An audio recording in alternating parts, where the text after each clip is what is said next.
네, 이번 추석 연휴 코로나19가 발생한 이후 사실상 세 번째 맞는 명절 연휴입니다. 고향에 가기 전 며칠만이라도 대면 접촉을 좀 줄이고 진단 검사도 미리 받고 가는 게 좋겠습니다. 집에서 가는 가족 모임은 접종을 마친 사람 4명을 포함해서 최대 8명까지 모일 수 있습니다. 재난안전인사이드에서 총정리했습니다. 인천의 이 추모시설은 명절 때마다 성묘객이 몰리는 곳입니다.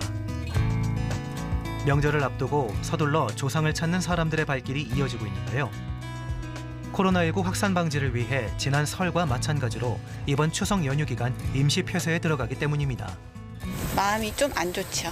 여러 가지로 뭐 음식도 뭐 잔뜩 해갖고 와서 어머니 드리고 막 이래야 되는데 그거를 못 하니까. 추석 되면은 이제 사람도 몰리고 그러면은 코로나도 위험하고 하니까 미리 좀 찾아뵙고 싶어서 왔습니다. 추모 시설들은 추석 연휴 기간 시설을 임시 폐쇄하는 대신 온라인으로 추모하도록 권고하고 있습니다.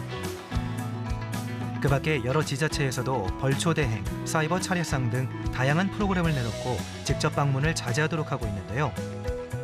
현재 온라인 성묘는 현실감이 많이 부족하지만은 현실감 있는 성묘가 되기 위해서 많은 노력을 지금 하고 있습니다. 안전한 성묘를 위해서라도 온라인 성묘를 많이 이용해 주시면.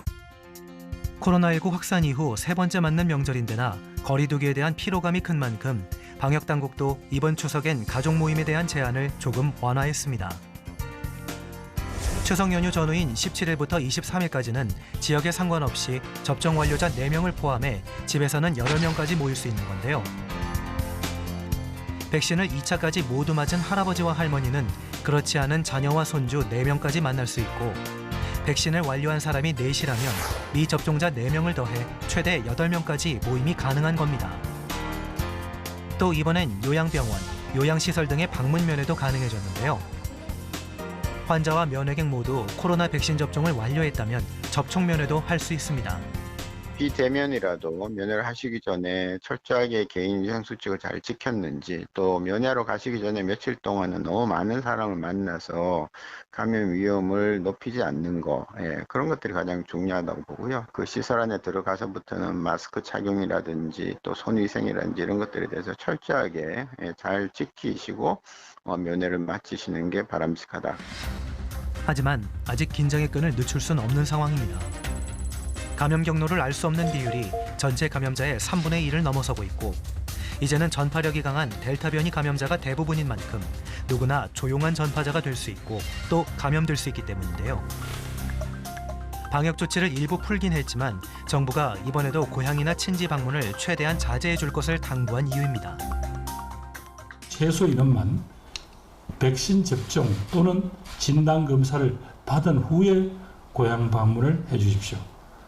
만약 부모님께서 백신 접종을 마치지 않으신 경우라면 그분들의 건강을 지켜드리기 위해서라도 만남을 자제해 주시기를 요청드립니다. 또 이번 추석은 닷새간의 긴 연휴로 고향 대신 여행을 떠나는 이른바 축캉스 인파도 상당할 것으로 예상되는데요.